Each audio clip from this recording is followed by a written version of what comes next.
magulo, hindi ang mundo. Matagal na itong nangihingi ng saklolo, ngunit nagbibingi-bingihan lang tayo.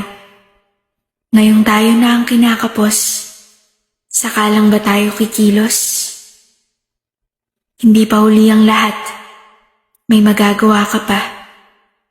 Kaya't hanggat may oras, naway mabigyan pa natin ng oras.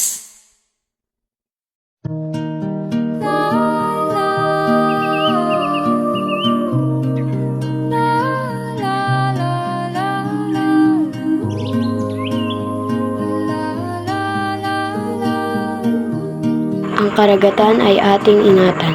Ang karagatan ay dapat nating ingatan dahil dito natin nakukuha ang pagkain pangunahin nating pangailangan. Kaya't ilapag ang advokasiyang nararapat.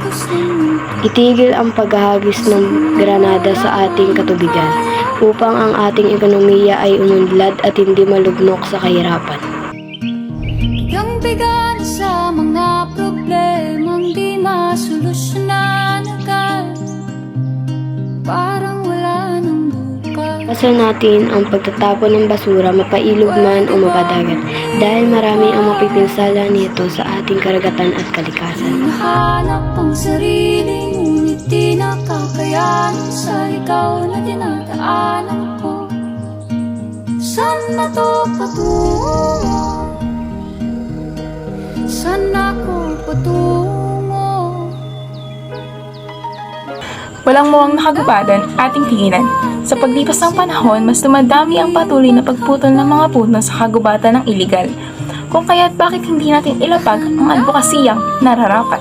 Itigil ang iligal na pagputol sa puno, maging mabuting pinuno, huwag puro kurako. Ang mukha upang silayan ang payapa. Ating bukiran, tiran ng kalupaan. Ang bukiran natin ay nauubusan na ng kalupaan. Kung kaya't ito'y ating tiran, dahil nandito ang ating pangunahing pangangailangan. Kung kaya't ilapag natin ang advokasiyang nararapat.